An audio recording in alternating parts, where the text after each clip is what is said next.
For days, Unyala tried to find the person who used the lotus. The process was slow because she had to bypass the soldiers Jabari had used to tail her movements. She found nothing until she saw Ismat. It was the only logical reason.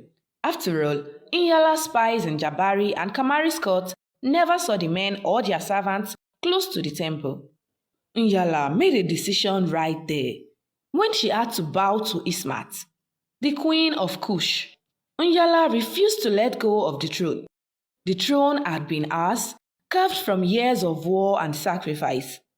The kingdom had been hers, shaped by her will alone. Now, she was expected to surrender everything to a past that no longer remembered her. She would not. Agnes burned into Ismat, the girl who had stolen her future and shaped it into something unrecognizable. A servant turned noble, a forgotten name turned into power. Nyala saw the way Ismat held herself now, head high, shoulders squared, bearing the weight of stolen time as though she had always been meant to stand at the top. This was not her life. She did not deserve it. The fires in Kamari's mind burned hotter than the ones he had planned to unleash upon the temple of Ammon.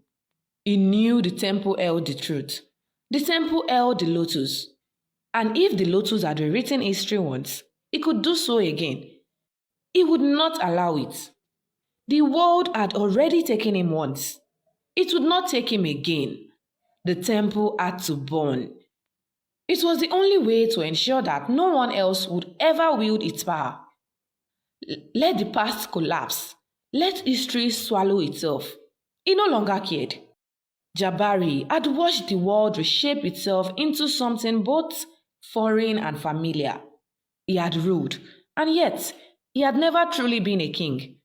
The past had been manipulated beyond recognition, twisted into something that defied the very order of time itself. And yet, there was still a way back. Somewhere in the archives of his mind, buried beneath layers of forgotten teachings, he found it. An ancient law, a forgotten rule. In the world that once was, he had been denied his right. But in this broken timeline, that law could still be invoked. A loophole in time itself. And with it, he could reclaim his throne. But power did not come without cost. If he restored his claim, if he faced time to acknowledge what was rightfully his, the current timeline would collapse. Reality would fold in on itself, unraveling the lives that had flourished under its new rules. Ismat's stolen life, Kamari's revenge, Nyala's desperate hold on power. Everything would fall apart, and he would be the one to bring it down. The world stood at a breaking point, and none of them could escape the weight of the choice before them. Nyala had to choose between power and restoration.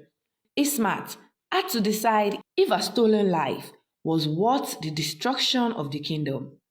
Jabari had to weigh his throne against the existence of a world that was never meant to be. And Kamari, he couldn't even make a choice. He was not existing. There was no right answer. There was only sacrifice. In the temple ruins, High Priestess Zainab stepped forward. She had been waiting, watching, knowing. She called them to meet in the desert where Kamari could not cross. They were all fools.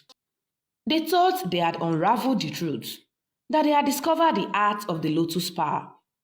But they had only scratched the surface of a much deeper wound.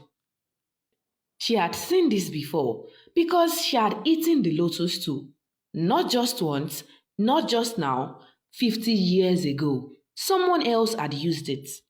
A ruler whose name had been forgotten. A leader who had shaped the world into the one they had all lived in before Isma took a chance to rewrite history. The past was not sacred. It had been manipulated before. It had been twisted and erased and rewritten so many times that even Zainab could no longer remember what had come first. The Lotus did not rewrite a single moment. It rewrote every